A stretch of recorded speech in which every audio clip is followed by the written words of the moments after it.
maxkamadan oo ku taala magaalada Aarhus ee dalkan Denmark ayaa go'aamisay ugu dambeyn in 10 sanadood oo xarig ah lagu xukumo Muxyidiin Maxamed Geele oo sanadkii la soo dhaafay siyaabo kala duwan maxkamadiisu ay uga soconaysay magaalada tan.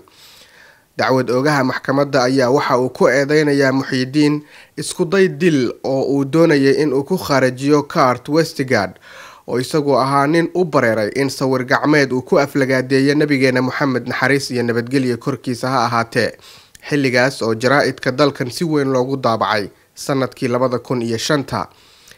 arrintan ayaa waxa ay dhalisay in si weyn ay uga caroodaan dadweynaha muslimiinta ee dunida ku dhaqan xilligaasi wixii ka dambeeyay iyadoo dibadbaxyo waaweyn oo ka dhacay caalamkana si weyn loogu gubay calanka dalkan Denmark. Muxyidiin Maxamed Geele oo isagu in muddo ahba ka mid ahaa jaaliyadda Soomaalida ee ku nool dalkan Denmark ayaa curashada sanadkii tagay waxa uu xoog ku galay guri uu deganaa ninkan farshaxaniistaha ah xilligaas oo uu watay faas. hase yeeshee bilayska dalkan ayaa fashiliyay kadib markii uu Muxyidiin oo 29 sano jir ah ayaa isna waxa uu ku doodayay sanadkii la soo dhaafay in aanu doonayn in uu kharajiyo Kurt Westergaard. maxkamadani waa maxkamadda dambiyada deegaanka magaalada Aarhus waana goobtii xukunka ku riday maalmo ka hor Muxyidiin Maxamed Geele oo isagu ahaa ninkii Soomaaliga ahaa ee weerarka ku qaaday Kurt Westergaard kadib markii ninkaasi uu u aflagaadooday ama uu sawiray farshaxan uu ku caynaya nabigeena Maxamed naxariis iyo nabadgelyo korkiisa ha ahaatee.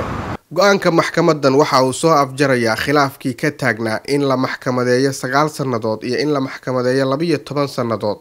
ma aha Muxyidiin oo kaliya dadka bilayska dalkan ay sida weyn uga ilaalinayaan inay weerar u geystaan ninkaas. waxaa jira muslimiin fara badan oo ku dhaqan dalkan oo iyana si weyn u doonaya in ninkaasi ay u weeraraan. markii farshaxanada ay soo baxeen muslimiinta aad iyo aad bay arrinta ugu caaroodeen.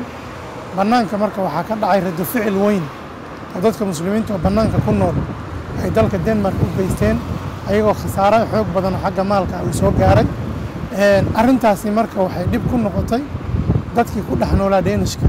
waxay sababtay raggii 7 ahaa in hadaf laga dhigto oo qaarkood dalka laga eriyo sida Sheekh Raa'id Xuleexil oo ka ahaa shakhsi muhiim ah oo dalka Lebanon ka yimid sharciga dalka lagala laabto dalkiisu ku noqday. afhayeenkeennii oo 7 nin Axmed Cakaari oo isaga naftiisa dalka laga eriyay oo yani Greenland u cararay markii dambe. runtii dhibaato badan baa soo wajahday dadka muslimiinta ah.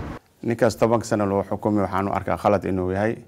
marka waxa ku fiicnaa leed ninkii dambiga caayay in hatta 20 sano loo xukumo ninkaas ay istaahilaa.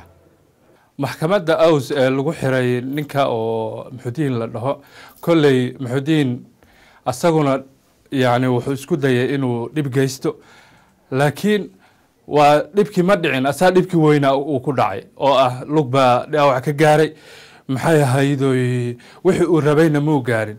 marka dambi la fiirinayana labadooda dambi waxaa galay ninka Ilaahay rasuulkiisa intaasoo 1 bilyan oo ummad ah muqaddasaadkoodii ninka u bareeray oo baabi'iyay oo wax u dhimay ayaa ahayd in horta asaga laftigiisa maxkamad la soo saaro oo cadaalad ah. xorriyatul qowl ma aha haddii la dhaho xorriyatul qowl ma aha xorriyatul qowl sababtoo ah waxyaabaha muqaddaska waa la ilaaliyaa.